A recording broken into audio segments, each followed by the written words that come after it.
بسم اللہ الرحمن الرحیم نحمدہ ونصلی ونسلم علی رسولہ الکریم اما بعد۔ المرقات،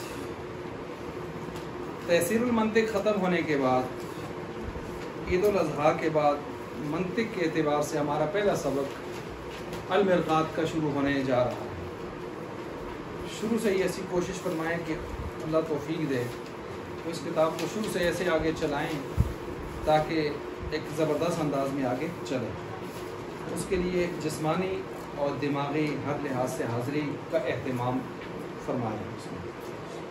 بسم اللہ الرحمن الرحیم۔ سب سے پہلی چیز یہاں پر ہم مختصراً چلتے ہیں تو سب سے پہلی چیز یہاں پر یہ ہے کہ منطق کے بارے میں تو ہم چونکہ پڑھا ہے، منطق کون سا صیغہ ہے، منطق کی تعریف کیا ہے، موضوع کیا ہے، غرض و غایت کیا ہے، موجد کیا ہے، بانی موجد وغیرہ کون ہے، یہ ساری چیزیں یاد ہیں۔ اس کی ضرورت اہمیت کیا ہے، یہ سب کچھ ہم پیچھے پڑھا ہے۔ نطق ظاہری کیا ہے، نطق باطنی کیا ہے، یہ پیچھے ہم تفصیل سے پڑھا ہے، لہٰذا ان چیزوں کو تو ہم نہیں دہرائیں گے ادھر۔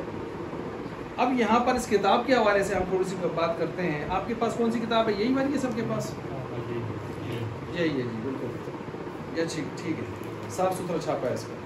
اس میں صفحہ نمبر 3 پر ذرا دیکھیں، میں آپ کو تھوڑی سی نشاندہی کرواتا ہوں، وہ تھوڑا سا پریشان کرے گی آپ کو، اس کی باتیں ایسی ہیں نا، یعنی انداز ایسا ہے، وہ اگر ہو سکے تو اس طرح کی ہو جائے۔ وہ واپس کر دیں، لکھا تو نہیں ہو پر نا، وہ واپس کر کے یہ والا مکتبہ نوٹ کر لیں، مکتبہ سید احمد شہید، یہ نیچے ملتی ہے شاہد صاحب سے، ادھر سے لائیے، یہ لے لیں۔ ہمارے دور میں وہی چلتی تھی اور ہم مشکل انداز میں انداز والی کتابوں کو پڑھتے تھے، لیکن بعد میں کافی آسانی ہو گئی۔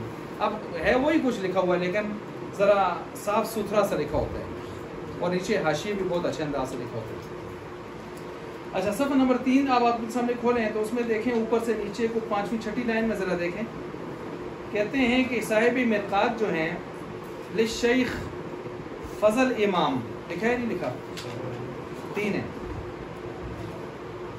للشیخ، یہ پیراگراف جو شروع ہو رہا ہے، للشیخ فضل امام لکھا ہے، یہ مصنف کا نام بتا رہے ہیں۔ فضل سے پہلے آپ محمد بھی لکھ لیں، محمد، فضل سے پہلے محمد لکھ لیں، لکھ لیا؟ فضل امام، فضل امام، امام کے بعد لکھیں ولد محمد ارشد، ولد محمد ارشد۔ مصنف کا نام ہے شیخ محمد فضل، شیخ محمد فضل امام ولد محمد ارشد، ولد محمد ارشد خیر آبادی، ٹھیک ہو گیا، خیر آبادی۔ آگے پورا نام آ رہا ہے، یہاں تو میں ویسے آپ کو بتا رہا ہوں۔ یہاں 2 باتیں آپ سن لیں، اسی لائن میں ہے، آگے میں کچھ بھی نہیں پڑھ رہا، صرف اس لائن میں ان سے متعلق۔ فَإِنَّ هَذِهِ الرِّسَالَةَ، یہ جو رسالہ مرقات کا ہے، من انفع الرسائل للمبتدی، کہتے ہیں مبتدی جو بالکل سٹارٹ لینے والا طالب علم ہو منطق کے اندر، اس کے لیے جتنے رسالے لکھے گئے ہیں ان رسالوں میں سب سے زیادہ انفع، سب سے زیادہ نافع، سب سے زیادہ فائدہ دینے والا ہے۔ کیا کہا میں نے؟ یہ رسالہ من انفع الرسائل، انفع اس میں تفضیل ہے نا، اس میں تفضیل غیر منصرف ہے، اس کے اوپر زیر نہیں آنی چاہیے، لیکن چونکہ وہ خود مضاف ہو رہا ہے تو مضاف پر تنوین آتی ہے نہیں آتی؟ آتی ہے نا، غیر منصرف پر تنوین۔ الرسائل جمع مذکر جموع ہے، اس کے اوپر بھی نہیں آنی چاہیے تنوین، کیونکہ وہ بھی کیا ہے، غیر منصرف ہے، لیکن اس کے اوپر الف لام آ گیا ہے، اور آپ نے پڑھا ہے الف لام اور اضافت جو ہے وہ اس کے لیے کس کو، کسرے کو جائز قرار دیتی ہے، تنوین نہیں آتی۔ دیکھیں من انفع الرسائل، اس لیے میں دونوں کے اوپر کیا پڑھ رہا ہوں، زیر پڑھ رہا ہوں۔ تو مبتدی کا کون ہوتا ہے؟ مبتدی جو بالکل سٹارٹ سے کسی علم کو شروع کر رہا ہو، ٹھیک ہے جی، اس کے لیے کہتے ہیں جتنے رسالے لکھیں گے ان میں سے زیادہ نفع مند رسالہ کون سا ہے؟ اور یہ بھی یاد رکھیں، وفاق المدارس والوں نے آپ کے لیے نصاب میں جو کتابیں رکھی ہیں، جو لوگ پڑھتے پڑھاتے ہیں کتابوں کو، وہ اچھی طرح جانتے ہیں کہ یہ سب سے خوبصورت، اچھی، سہل کتابیں ہیں، اکا دکا کتابیں ہیں بعضوں کو چھوڑ کر۔ یہ کتابیں ایک تو مختصر ہیں، سمندر کو کوزے میں بند کرنے والی ہیں، دوسرا آسان انداز میں اور چیزوں کو گھیرنے والی ہیں، جامع کتابیں۔ تو آپ تحصیل المنطق کو دیکھیں، ایک چھوٹا سا رسالہ ہے نورانی قاعدہ، لیکن اس میں آپ دیکھیں بہت ساری چیزیں، اب آپ کو اس میں 70-80% چیزیں وہی ملیں گی،